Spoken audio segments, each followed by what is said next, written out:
कुछ समय पहले रामलाल और सुमित्रा दोनों एक दूसरे के साथ शादी करके एक गांव में रहते थे। रामलाल बहुत ही ईमानदार और बहुत ही सीधा साधा आदमी था, पर उसकी बीवी बहुत ही चालाक थी।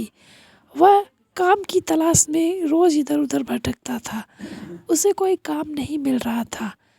कुछ लोग उससे काम करवाते भी थे तो काम करवा लेते, पर पैसे नहीं देते थे। वह एक कपड़े वाले व्यापारी के पास काम कर रहा था। काम करते करते करीब 2 महीने हो गए थे, पर उसने उसे पैसे नहीं दिए थे और काम से निकाल दिया था। वह बार बार पैसे मांगने जाता और वह कुछ न कुछ बहाना करके टाल देता था कि मैं तुम्हें जल्दी काम पर वापस रखूँगा और तुम्हें तुम्हारी पूरी पगार भी दे दूँगा। एक दिन वह फिर से पैसे मांगने गया और खाली हाथ घर वापस आया तो उसकी बीवी बोल रही थी, क्या हुआ, कुछ लेकर नहीं आए? तो वह फिर बोला कि साहब ने कहा है कि कुछ दिन बाद वो मुझे फिर से काम पर रखेंगे और मुझे मेरे पूरे पैसे देंगे।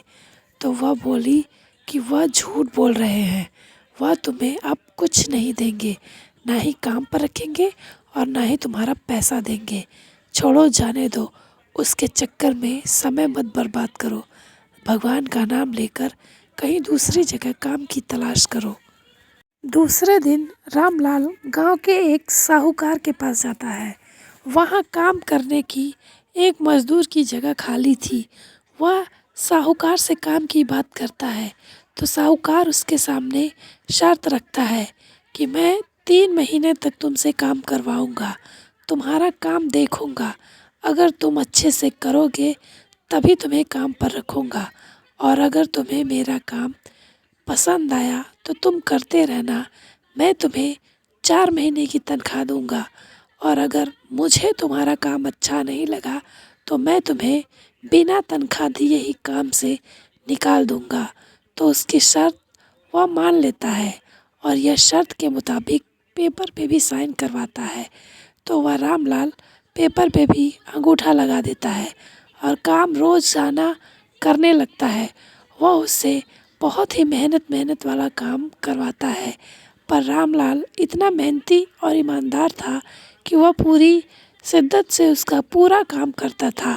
साहूकार उसे देखकर हैरान हो जाता था कि मैं कैसे इसके काम में कमी निकालूं जिससे मेरा 4 महीने का पैसा बच जाए।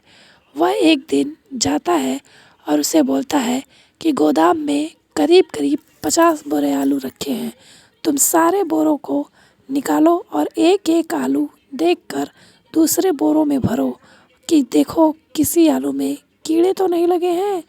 रामलाल मान जाता है। वह बोरी में से एक एक आलू निकाल कर देखने लगता है। यह काम करते करते उसका सर दर्द करने लगता है, पर लेकिन वह फिर भी अपना पूरा काम करके ही छोड़ता है। और वह जब काम पूरा करके साहूकार के पास आता है तो बताता है, सेठ जी, मैंने पूरा काम कर दिया। साहूकार हैरान हो जाता है कि इतनी मुश्किल का काम कैसे इसने कर लिया। अब मैं क्या करूं? मुझे इससे लगता है 4 महीने की तनख्वाह देनी ही पड़ेगी, पर नहीं, मैं इसे बिना तनख्वाह दिए ही निकालना चाहता हूं। तो वह बोलता है कि जाओ, रसोई घर से एक कांच का गिलास और एक कांच का जग है, लेकर आओ। रामलाल जाता है, गिलास और जग लेकर आता है। तो साहूकार बोलता है कि अब इस जग को इस गिलास में भर कर दिखाओ। तो रामलाल बोलता है, सेठ जी, ये तो मैं नहीं कर पाऊँगा, ये काम मैं नहीं कर सकता। तो इस बात पर साहूकार बोलता है कि अब तुम यहाँ से जा सकते हो। जब तुम मेरा काम नहीं कर सकते तो शर्त के मुताबिक तुम्हें बिना तनख्वाह लिए काम छोड़ना पड़ेगा। रामलाल उदास मन से वहाँ से चला जाता है और घर आकर अपनी बीवी को सारी बात बताता है। तो वह बोलती है कि मुझे तो उस साहूकार पर पहले से ही शक था कि वह कुछ न कुछ खेल तुम्हारे साथ ज़रूर खेलेगा। तुम डरो मत, अब मैं उसके यहाँ वेश बनाकर जाऊंगी काम करने के लिए और तुम्हारे मेहनत की पूरी तनख्वाह उससे लेकर आऊंगी। वह जाती है वहाँ, साहूकार उसके सामने भी वही शर्त रखता है। तो इस बात पर उसकी बीवी भी एक शर्त रखती है कि अगर मैं तुम्हारे काम को अपने से छोड़कर जाऊंगी तो तुम मुझे बिना तनख्वाह दिए यहाँ से निकाल दोगे, और अगर तुम मुझे निकालोगे तो तुम मुझे 6 महीने की तनख्वाह देकर यहाँ से जाने के लिए कहोगे। तो इस बात पर साहूकार मान जाता है कि ऐसा तो होने वाला है नहीं। वह शर्त के मुताबिक उससे साइन भी करवा लेता है। इस तरह से रामलाल की पत्नी सुमित्रा अपना काम करने लगती है। वह उससे भी मेहनत वाला काम करवाता है, पर सुमित्रा सारा काम करती जाती है। एक दिन वह उसे भी बुलाता है और उससे बोलता है कि बोरों में एक एक आलू को निकाल कर दूसरे बोरे में भरो और देखो किसी आलू में कीड़े तो नहीं लगे हैं। वह भी उस काम को पूरा करने लगती है, लेकिन करते करते उसके दिमाग में एक चालाकी आती है। वह कैंडल से पूरे गोदाम में आग लगा देती है। साहूकार दौड़ कर आता है, बोलता है, अरे ये क्या किया, ये क्या हुआ?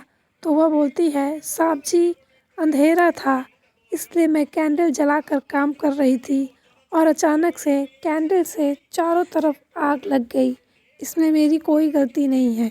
रामलाल की बीवी अपनी चालाकी उसे दिखाने लगती है। साहूकार एकदम गुस्सा होकर रह जाता है। फिर दूसरे दिन रामलाल की पत्नी सुमित्रा उसके घर में कुछ न कुछ तोड़ फोड़ जानबूझकर करती रहती है। इस तरह साहूकार तंग आकर एक दिन उसे वहाँ से बोलता है कि तुम अब यहाँ से चली जाओ, तुम्हें काम करने की ज़रूरत नहीं है। तो सुमित्रा बोलती है, ठीक है, फिर शर्त के मुताबिक आप मुझे 6 महीने की तनख्वाह देकर यहाँ से निकालेंगे और रामलाल की 3 महीने की तनख्वाह भी देंगे। तो वह बोलता है कि मैं कुछ नहीं दूंगा। इस पर सुमित्रा बोलती है कि मैं अभी पूरे गांव वालों को इकट्ठा करूंगी और तुम्हारे शर्त के मुताबिक पेपर भी दिखाऊंगी कि देखो ये सब मैंने इस पेपर पर साइन भी किया था और यह हमें धोखा दे रहा है। तो इस बात पर साहूकार माफ़ी मांगने लगता है और उसे पूरे 9 महीने की तनख्वाह देता है। इस तरह कहानी ख़त्म हो जाती है। अच्छी लगी लाइक, कमेंट और सब्सक्राइब कीजिएगा।